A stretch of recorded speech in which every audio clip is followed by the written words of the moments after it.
आपका स्वागत है डेली बाइबल रीडिंग में। आज हम पढ़ेंगे प्रभु के ज्ञान से भरे नीति वचन का अध्याय 16। आइए परमेश्वर के वचन में मन लगाएं।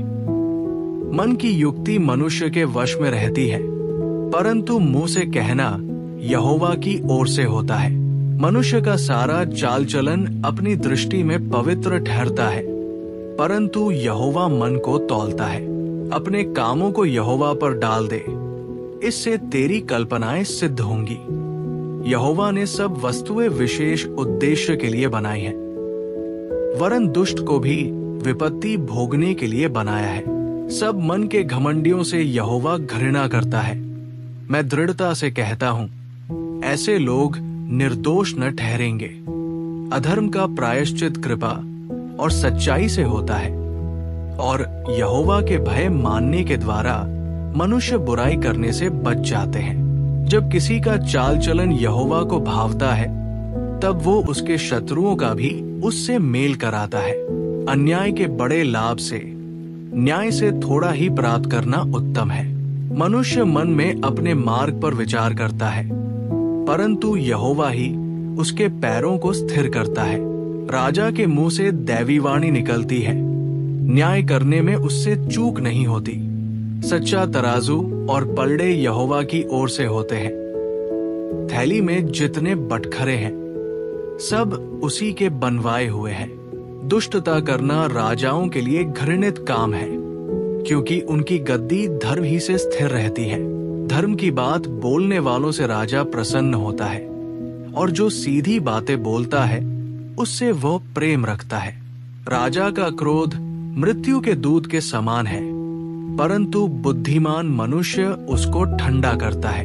राजा के मुख की चमक में जीवन रहता है, और उसकी प्रसन्नता बरसात के अंत की घटा के समान होती है। बुद्धि की प्राप्ति चोखे सोने से क्या ही उत्तम है, और समझ की प्राप्ति चांदी से बढ़कर योग्य है। बुराई से हटना सीधे लोगों के लिए राजमार्ग है।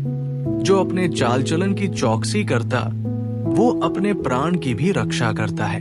विनाश से पहले गर्व और ठोकर खाने से पहले घमंड आता है। घमंडियों के संग लूट बांट लेने से दीन लोगों के संग नम्र भाव से रहना उत्तम है। जो वचन पर मन लगाता वो कल्याण पाता है, और जो यहोवा पर भरोसा रखता वो धन्य होता है।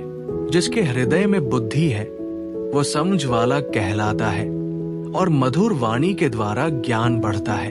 जिसके पास बुद्धि है उसके लिए वो जीवन का सोता है, परंतु मूढ़ों को शिक्षा देना मूढ़ता ही होती है। बुद्धिमान का मन उसके मुंह पर भी बुद्धिमानी प्रकट करता है, और उसके वचन में विद्या रहती है।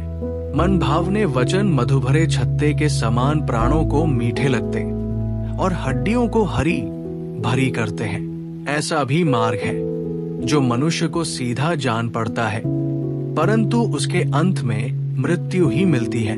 परिश्रमी की लालसा उसके लिए परिश्रम करती है, उसकी भूख उसको उभारती रहती है। अधर्मी मनुष्य बुराई की युक्ति निकालता है, और उसके वचनों से आग लग जाती है। टेढ़ा मनुष्य बहुत झगड़े को उठाता है, और कानाफूसी करने वाला परम मित्रों में भी फूट करा देता है। उपद्रवी मनुष्य अपने पड़ोसी को फुसलाकर कुमार्ग पर चलाता है। आंख मूंदने वाला छल की कल्पनाएं करता है, और ओंठ दबाने वाला बुराई करता है। पके बाल शोभायमान मुकुट ठहरते हैं, वे धर्म के मार्ग पर चलने से प्राप्त होते हैं। विलंब से क्रोध करना वीरता से, और अपने मन को वश में रखना नगर को जीत लेने से उत्तम है। चिट्ठी डाली जाती तो है, परंतु उसका निकलना यहोवा ही की ओर से होता है।